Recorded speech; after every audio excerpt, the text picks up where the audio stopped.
Powers welcoming you to Dialogue at EPlusTV 6 and a conversation with Harbert Alexander. Many things in this community, but he's building the Harbert Alexander Library here, has gotten into writing. His most recent work is called Soldiers, Saints, and Sinners, Stories of Long Ago.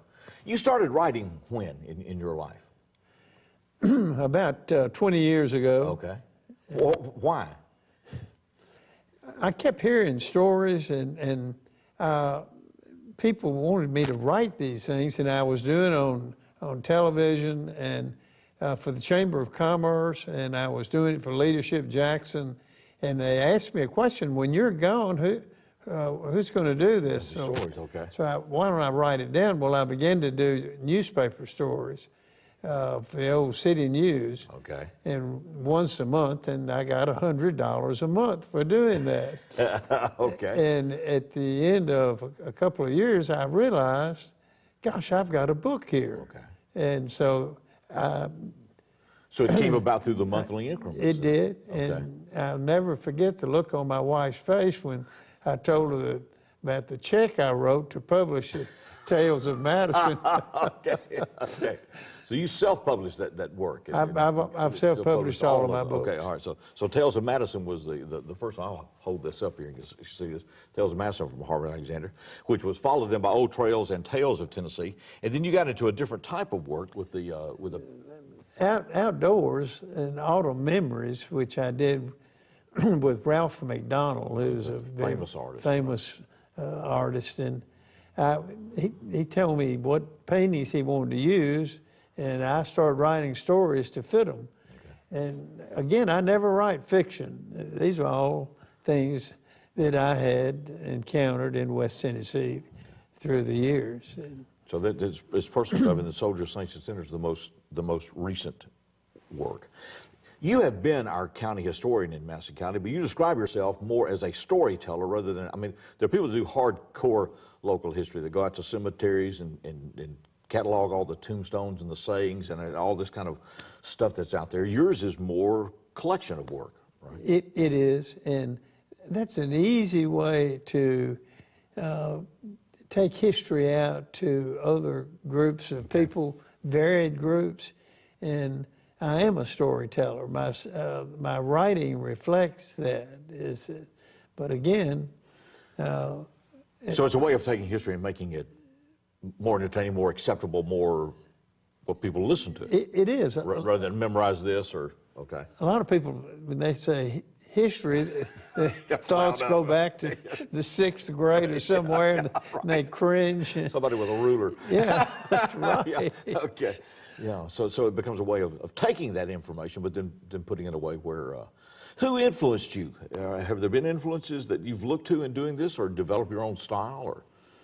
No, I've just really developed my own style through the writing, to put it on paper and then to verbalize it. And I realized that I really began to enjoy that, to tell the old stories, to keep them alive for new generations. Okay. We got another influence out here in this county now that's loose, and that's Billy King. That's beginning to be a story. He is wonderful. A storyteller. You know. And he has uncovered so much history that was lost. Yeah. And just like right now, he is working on a story at Hatchie Station, and there's a population of about 6 on the banks of the river. But they have found an old cemetery down there with tombstones down there, and they date 1815. Which is 3 years before the treaty with Chickasaw Indians. And I really didn't know that we had any settlers who had come in and were living and dying there. And he moved our history back a notch with that. Well, the first times I met him, he had indicated that people were here. You know, they weren't officially here, but they were here. You know, and that people were, and you know, and that we were probably had more people here than we wanted to admit or would acknowledge. So they have actually found markers there at 1815. Yeah. Wow. And then the story that centered around his first book was about the Boone tree, about Daniel Boone. And I spent months researching that and really and I came to accept the fact that he was here. And that's 1776. So Okay. that's a pretty good year in American history. Yeah, okay. So while we're fighting the Revolution of the Bees, Daniel Boone's in West Tennessee somewhere, what became West Tennessee. Soldiers, Saints, and Sinners is Harbert's most recent work, and so that's an intriguing title, and that came from what? I don't know. The middle of the night. Okay. It fit the characters of each one of those things. There were certainly soldiers and Civil War stories. There were saints, people who were doing good things, and there were sinners. And it's sort of amusing as I began to move forward with this book and with that title. Nobody asked me who the soldiers or the saints were. They all wanted to know who the sinners were. Okay. It covers a certain time period in our history. Are they all Madison County based or West Tennessee based? It's West Tennessee based. West Tennessee based, yeah. okay.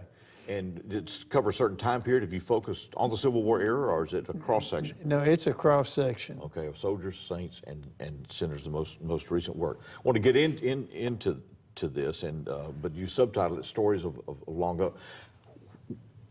When you're doing this, then what happens? You're going through history and everything, and then does a name pop out, and you say, well, I'd like to know more, or you hear from somebody else, or? It does. Okay.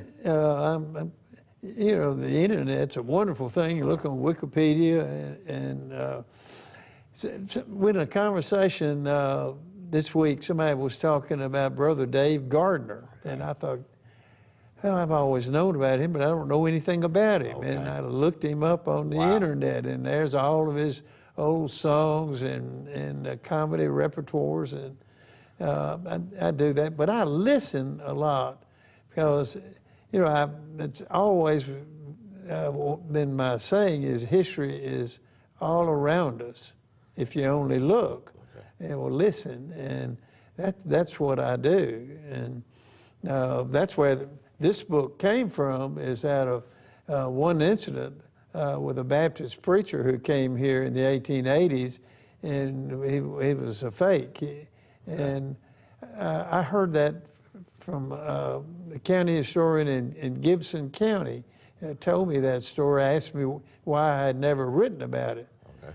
And so he was my first one. He was the sinner. So he was the sinner that started this book. He was, and then I began to group other things around it. Okay.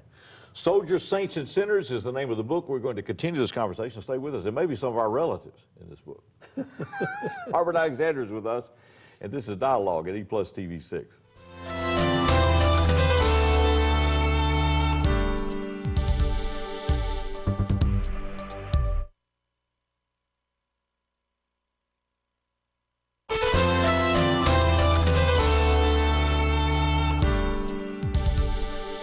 Welcome back to Dialogue at EPlusTV 6 and a conversation with Harbert Alexander.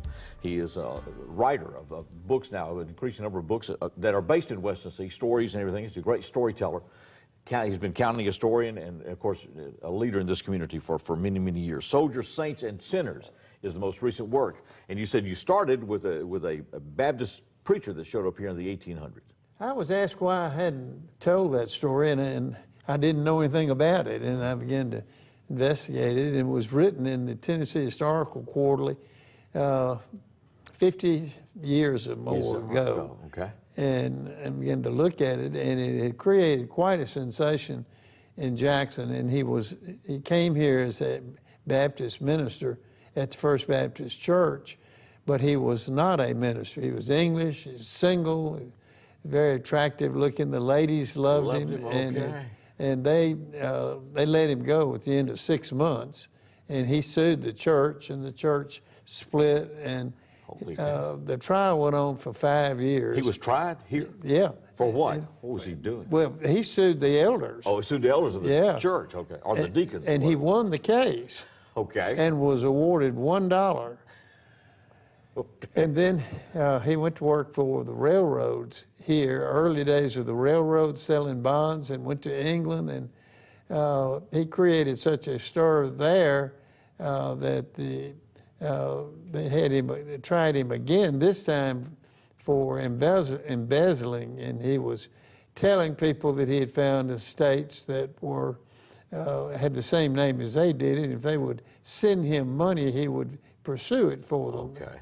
And that's the biggest trial in America, in Jackson's history, because they sent 3 members from the English police over here, and the U.S. ambassador to England came to Jackson, and the assistant ambassador Robert Lincoln came here, who was Abraham Lincoln's son. Okay. And he went to prison for that. Okay. Escaped and caught again and returned to prison. Okay. It's better than fiction. You could not write Make all this this story stuff up. about him. So he was one of the early con men then. He was. Send me money and I'll help establish your estate here. If you heard that name, might you not worry a little bit? What was his name? George Frederick Burgoyne Howard. George Frederick Burgoyne Howard. Okay. So he probably went by G.F.B. Howard or something. Right? Dr. Howard. Dr. Howard. Yes. Yeah, okay. So when was he here? What The 1880s. 1880s. So we've come out of the war and getting things reestablished here. So he shows up. And it's a time a lot of growth here. When, right, the railroads. When Milton Brown and Okay. is raising the money for the railroads, and there's an awful lot going on here, and he was a part of that. Okay. And how did he get the name Burgoyne? He claimed to be kin to General Burgoyne from the Revolutionary War. All right. So you wonder if that was his name, or he just added that one in there? I think he added that in there. He was the son of a policeman in England. Okay. So he did come from England. He did. He did come from England. Yes. And was a good-looking guy. The ladies Very loved him. much. Okay. Yeah. Why did the elder or the deacons at the church get rid of him? They began to suspect that something was not right. Yes. Okay. Something was. And He the more came here from where? Were you able to find out? he had been on. Well, he came here from another state where he basically was kicked out of another state. So, Okay. Just cross the state line, start over. Okay. Is he our only sinner in this book, or are there others? Oh no, There's several more. Or, well, who's the saint in this book? Or when I think the saints are all of us, really. Okay. But you begin to look at some of the towns and the people around us, and like if you were to spend a day, go to LaGrange, La Belle Village is the name of it. What a beautiful town, place, yeah. and to see the old houses, you really feel like it's all around you. And Lucy Pickens was from there, grew up as a child. She was known as the most beautiful woman in the Confederacy, and she was her husband was the governor of South Carolina. Her picture was on Confederate currency. The only lady who was ever so pictured, and she lived there. And that house is just as beautiful as it ever was. I got to go through the house and meet the people who live there now, and people like that. That is a beautiful community still. The streets were so wide; they had big plans for that, and it was on the Memphis to Charleston Railroad. I know, and so right. So it was.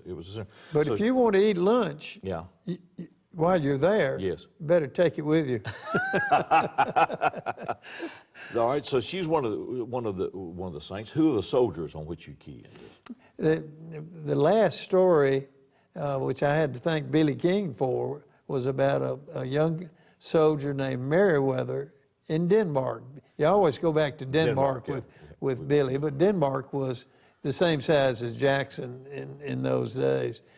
And it was late in the first year of the war, and the little Denmark Danes had already gone, the 6th Tennessee, and it was wintertime, and everything was quiet, but there was still a fever to raise more troops for the Confederacy. And none of the big battles had been fought in West Tennessee yet. And John Meriwether very much wanted to join the Army, and his parents said no. And he was in love. He was 18. He was in love with a young lady and wanted to marry her, and his father said no. And so he joined the Army, and the night before he was to leave, he married. He married the girl. Okay. And he went off to the war. She stayed in Denmark, and she was pregnant from the one night. Okay. And it's a really bitter, sad story of the war. Okay. He goes off to Fort Donelson early the next year. They don't have proper guns or anything. The whole unit is captured at Fort Donelson. He's sent to Camp Butler in Illinois, and he lives a little less than 2 months on a cup of coffee and a biscuit a day. That's all he got. And he either starved or died of yellow fever. And there's a nice cemetery there of all of the soldiers that died. Oddly enough, Camp Butler now is a national historical monument. And there are a number of Union soldiers who died in various things, and they're buried there too. The Union on one side, the Southerners on the other. But the Southern graves are pointed at the top. Okay. And the Union is flat. And they say that the Southern graves are pointed so that the devil can't land on top of them. Okay. But after the child was born, they went to Mr. Meriwether, who was probably the most prominent person in Denmark, and told him the story, and he laughed at him and said, where are the witnesses, where's the wedding certificate? And the witnesses were dead. The 3 witnesses had all died in the war. Wow.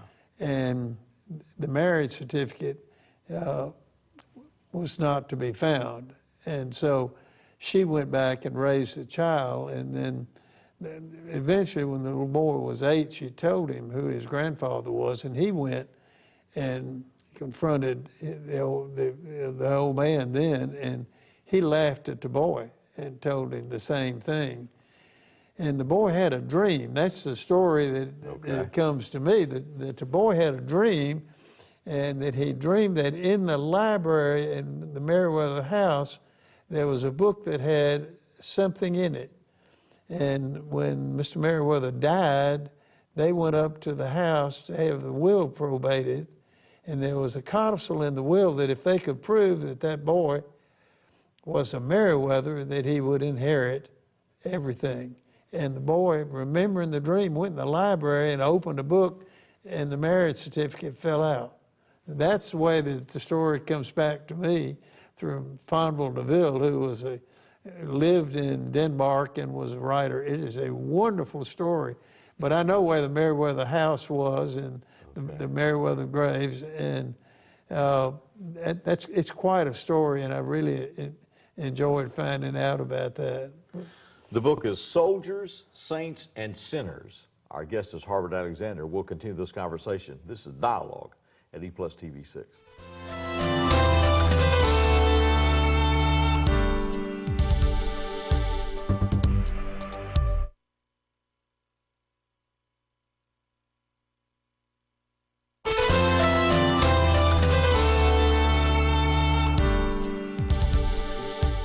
Welcome back to Dialogue at EPlusTV 6. A real pleasure to continue a visit with Harbert Alexander. Those just joining us, be sure to catch us on replay. We've been talking about his most recent book, which is Soldiers, Saints, and Sinners, and got enough, I think, that we want to know more, and also talked about his previous work that began with Tales of Madison, and then Old Trails and Tales of Tennessee, and then Autumn Memories, which is a book done with Ralph McDonald, the famous artist, wildlife artist, and so it's stories, true stories in Harbert's life. Your illustrator in your most recent work is also a special person in our life. Wonderful young lady, young artist, Allison East, who is from Jackson, and we had a lot of fun. Of course, we didn't have a picture of the Holy Cheat, and we had to decide what he looked like, and different things. She took Santa Claus in there in a story about the greatest Christmas that we ever had was 1945 when the troops came home. And there's a whole book about the Christmas of 1945 that's been written, and it's wonderful and nostalgic. But Allison took Santa Claus and put an army uniform on him with a sergeant's chevrons up on the sleeve, and did things like that. And this is a great story right at the front about a man from Corinth, Mississippi, who flew all over the world with Gilmore the Lion sitting in the back seat of a two-seater plane, and he's from Corinth. Okay. But I cheated on that because the book's about West Tennessee. He lived in McNairy County for a very short period of time. Just enough to wind up in the book. Right. To escape Corinth. So he flew on a two-seater airplane with a lion. Yes. Okay. Yeah, he was quite a sensation. But if you begin to look at Jackson history, so many people have lived here or come from here, people that have done wonderful things that you don't think about them having touched, their lives haven't been touched in Jackson. And we've had really so much fun with that. Okay. And I'm always listening for the next story. I take it that this conversation has not ended. Then Soldier Saints and Sinners. No. Well, like Billy King, Big Black Creek, number 1, number 2. Well, he's cheated. I've lost track. Yeah, it's like you can advance order the entire 10-part series. Okay, because. But I'll tell you what I want to do, where I can reach more people to interest them in our history, is we're going to do an audio book of the best of each one of the things out of these 4. So you'll books. tell those stories then? Yeah. So I would have something in there about when Edison came to Jackson, Thomas Edison, when Daniel Boone came through, about the line that flew, about the holy cheat. I think that is an easy way for people to enjoy history. They just listen to it. Okay. So when will that be out, or is it coming out soon, or work on that? We're working on that now. Okay, good. Look forward to that. I want to ask you. You have spent your professional career in banking, and we talked one time about, because you focused a lot on the Civil War, how disruptive it was. That everything was. I mean, we had a federal judge appointed in West Tennessee, but obviously, if the Confederacy is here, that federal judge has no jurisdiction, and all this. And then in banking, William L. Berry told me one time. He said. He and Guy Amos from Central State Bank would ride around in Harrison County looking how the crops were doing, because that's where their money was, that there was a direct connection between a community and its banks. There were very few of them and all this other stuff. And he talked about that had been disrupted. You've seen a lot of changes in the finance business. We have more banks now than I know what to do with. But he was talking about that credit cards and everything else had changed the relationship, and all because your money goes to unknown places, that community tie. He said one day that was going to affect us. I talked to him in 2005, and when 2008 came along, I thought, wow, it sure does, that separation. When you look back at banking, when it was what here, Jackson National or First National? Or? Well, it was, really there were 3 banks. Second National, which now is Bancorp South, and Union Planters. That was the National Bank of Commerce, which now is Regions, and First National, which became First American, which is now Regions. And there are more banks, honestly, than I can keep up with. Well, it's a totally different dynamic, because those banks were local, I guess, in those days. It is, and it is not as personal, because you're dealing with electronics, you're dealing with plastics, and credit cards, debit cards, and so many people purport to be banks now, all the savings and loans, and the idea of knowing your banker is, many cases, is diluted from what it used to be. When this community came out of the Civil War, how did it reestablish itself then? When did banking reappear here? I don't imagine that it really came back for about 10 years. I think we forget how disruptive all of that was. There was very little capital here, and there was a very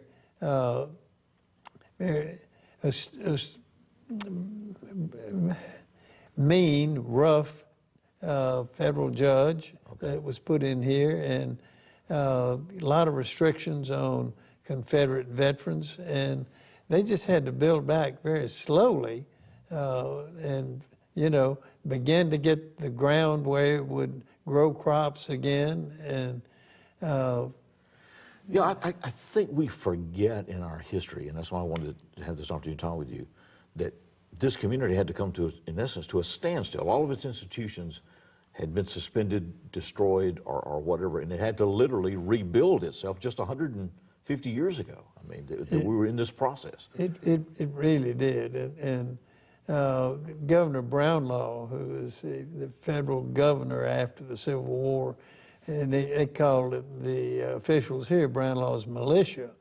And it was just a really, if you were fortunate enough to come back from the Civil War and survived, it was really tough. Different thing, you know. It is also amazing to me that our institutions, be it what became Union, what became Lambeth, Lane, all of those, come out of that time period. I mean, bigger and better than ever. Yeah, and it's just that there was something special in this community for all those institutions to be here, and the CME Church, all these things coming out of all of that experience that are still anchors for us. And think about Isaac Lane coming out of the Civil War and where he came from and what he did. Yeah, I mean, it's a special city in many ways, I think. In many ways. Yeah, and has been led and built by interesting people. Well, I appreciate you taking this time to be with us. These books are a real treasure. Old Trails and Tales of Tennessee. Tales of Madison, the most recent is Soldiers, Saints, and Sinners. And just a touch, wanted you to know this work is there, and looking forward now to the audiobook coming out. And, Good. And it'll be a great thing. And then also, do you contemplate writing more books? Always. Okay. So one story leads to another. It does.